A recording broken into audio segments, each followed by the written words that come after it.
तो चलिए शुभारंभ करते हैं। देखिए, पहली चीज़ ये है कि अब बिल्कुल क्लियर समझ में आया है कि जो मैं आपको हमेशा कहता था कि उम्मत का कोई भी मुल्क हो, वो ईरान को खत्म होने नहीं देखा जाता। जो चीज़ें अब खुल के सामने आई हैं, ट्रम्प ने कहा मैं खरग आइलैंड पर हमला करने वाला हूँ। ट्रम्प ने एक बिल्कुल जहाज़ों को वर्ड दे दिया। इज़राइल के जहाज़ आपके ईरान के एयर स्पेस में थे और इन जहाज़ों को बस एक आखिरी मतलब लाइट देनी थी कि जाके फोड़ना शुरू करो, उन्हें फोड़ना शुरू करते।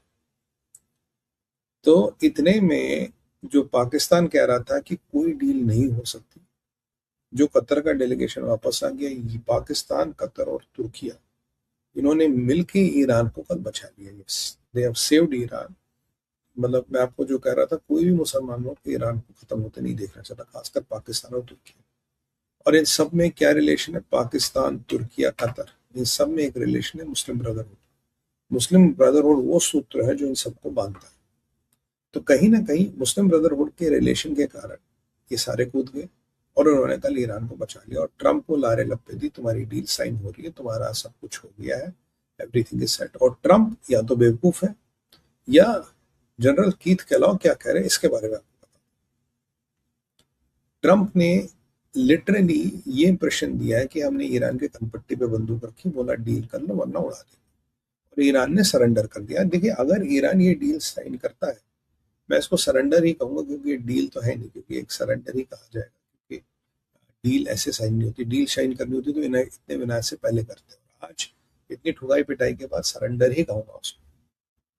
तो क्या ईरान ने सरेंडर कर दिया है? क्या ये सरेंडर की डील ईरान को पाकिस्तान ने फंसा लिया, कतरियों ने फंसा लिया? अल्टीमेटली ईरान और पाकिस्तान हो, तुर्किया हो, कतर हो, आपस में शिया सुन्नी का बैर तो है। और ये जब सारा प्रकरण चल रहा था, ट्रम्प ने बोला ठीक है जी, मैंने ऑपरेशन रोक दिया। अब ट्रम्प ने ऑपरेशन रोक दी तो इसराइलियों से पूछा, भाई ऑपरेशन हुआ, रुका, डील हुई, रुकी, खरग आइलैंड पर अटैक करना था, अब नहीं करना था, तो तुम्हारा इसके बारे में क्या विचार है? इसराइल कह रहा है जी, हमें डील का होना तो ट्रूथ सोशल से पता लगा, इसराइल तो पिक्चर में ही नहीं है। Israel is not part of any negotiation. Israel को कुछ नहीं पता। इसराइल को ये भी नहीं पता कि कौन से प्रपोजल, कौन से दस्तावेज या कौन से एग्रीमेंट की बातें हो रही है जिसपे ट्रम्प साहब हमारे खुदा करे। We have no idea what the hell it is. So हमें कुछ नहीं पता भाई ये क्या है। तो बड़ा इंटरेस्टिंग पॉइंट है। और क्या इसराइल को अगर ये नहीं पता कि वो क्या क्या, इसराइल मानेगा इस चीज को? इसराइल को पूछेगा तुम्हारे क्राइटेरिया क्या है? इसराइल कह रहा न्यूक्लियर तो है ही है, हमारा क्राइटेरिया प्रॉक्सी, हमारा क्राइटेरिया बैलिस्टिक मिसाइल। उसको लेके क्या क्या एग्रीमेंट है, क्या हुआ, हमें नहीं पता। कल हुआ कुछ नहीं है। ईरान को तबाह होने से पाकिस्तान, तुर्किया और कतर ने एक आखिरी बार बचा लिया। कि हम कुछ ट्रम्प का बेवकूफ बनाते, बेवकूफ तो खैर वो काफी हद तक खुद ही है, तो उसको बना के let's try to save the deal, ये उन्होंने कोशिश की और वो काफी हद तक इसमें कामयाब हुआ। अगर कल गो हेड मिला होता तो अब तक ईरान खत्म हो गया होता। तो ईरान का अगर एक बार आपने तेल पानी जला दिया तो उसके बाद there is nothing they have to negotiate, there is nothing they have to offer.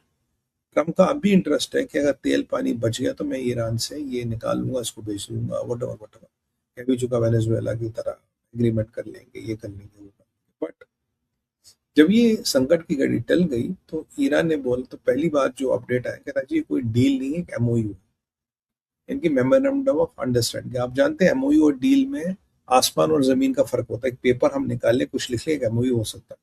But MOU को कॉन्ट्रैक्ट बनने में it is like climbing a mountain, it's like climbing mount Everest.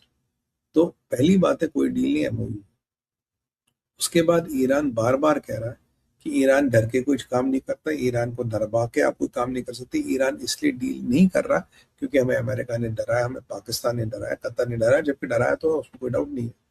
पर ईरान अभी बार बार कह रहा है जी हमारे पास कोई डॉक्यूमेंट नहीं है, we have agree to no MOU, we have agree to no deal. हमें पता नहीं ट्रम्प कौन सी डील की बात कर रहे हैं। ठीक है जी।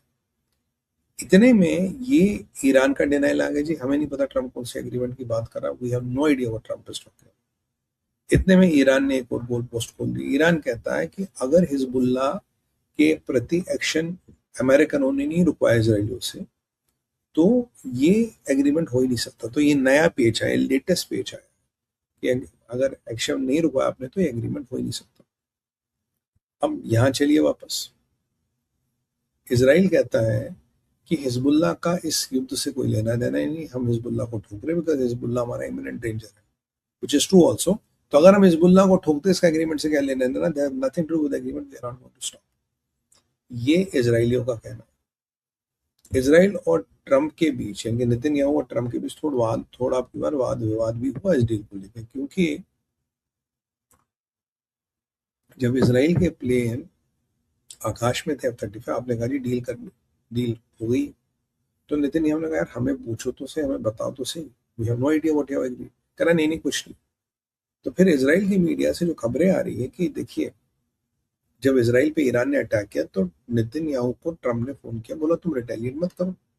नेतन्याहू ने कहा साहब हम पे 20 मिसाइलें चलाई है, तो हम कैसे रिटेलिएट ना करें, how do expect us not to retaliate. और ट्रंप ने कहा यार तुम्हारा कोई आदमी थोड़ी ना मारा है, अगर कोई आदमी मारा तो हम रिटेलिएट करते हैं। तो ट्रंप ने कहा नहीं, हम आपके एलाइज हैं, हम आपके नौकर नहीं है। नेतन्याहू ने कहा ट्रंप साहब हम आपके एलाइज हैं, हम आपके नौकर नहीं, you will not set the terms, when and where Israel will retaliate, will retaliate at our own cost and terms। और ये कोई क्राइटेरिया नहीं, जब तक कोई इसराइल नहीं मरेगा तब तक कोई बात नहीं, रॉकेट चलाते रहो। ये अमेरिका नहीं है कि अमेरिकन कोई मरा नहीं, कोई बात नहीं, हम रिटेलिएट करेंगे। तो पहली अनबन यह हुई, उन्होंने जाकर रिटेलिएट कर दिया। कल इसराइल के जेट्स आपके ईरान के ऊपर थे, because they didn't want to take a chance कि ईरान कुछ हरकत करे और दे आर कॉट अदरवाइज। तीसरी बात, आपके ब्रांड कूपर जनरल जमीर से बात कर रहे थे कब ठोकना क्या ठोकना, ट्रंप ने लग खींच लिया। ट्रंप तो ये भी कह रहा कि आप मानो कि भाई लड़ाई खत्म होगी, विच इज नॉट प्रैक्टिकल। आगे ये प्रकरण चलता है, कहानी और चलती है आगे। तो Israel is not convinced about, जब तक वो प्रॉक्सियों को और हिजबुल्लाह हमास को लेके क्लैरिटी ना। इसराइल कह रहा हमें नहीं पता न्यूक्लियर को लेके क्या अरेंजमेंट हुआ, न्यूक्लियर देना है लेना है, और न्यूक्लियर में भी दो पार्ट है, एक वो 470 किलो वाला यूरेनियम और जो 8200 किलो वाला यूरेनियम, उसको लेके क्या एग्रीमेंट हुआ। तो ट्रंप को बोला यूरेनियम, कह रहा कोई बात नहीं, B2 बॉम्बर है ना हमारे पास। भाई अगर B2 बॉम्बर ही भेजने हैं तो फिर डील कौन सी, डील की जरूरत क्या हुई? अगर B2 बॉम्बरों से काम कराना, डील की जरूरत क्या हुई? आज इसराइलियों ने लगभग ये कह दिया ट्रंप को, देखो जी we can handle Iran on our own. और इसराइलियों के तरफ से जो जबरदस्त स्टेटमेंट आया वो ये है कि जब तक मैं यानी कि बेंजामिन नेतन्याहू ऑफिस में हूँ, ईरान कभी न्यूक्लियर बम नहीं बना पाया। और पिछले 20 से 30 सालों से हमने ईरान को रोक रखा है न्यूक्लियर बम बनाने से। यानी कि ट्रंप को ये मैसेज दिया जा रहा है, जुम्मा आपको 2 साल हो गया ऑफिस में, तो पिछले 28 सालों से भी हमने ईरान को रोका ना, साम दाम दंड भेद, उनके न्यूक्लियर साइंटिस्ट मार के, उनके लीडरों को एलिमिनेट करके, सबोटॉज करके, जो भी करना था कर लिया, and we'll keep on doing it. So to start Iran to stop Iran from not having a nuclear bomb is not your prerogative, we have been already doing it।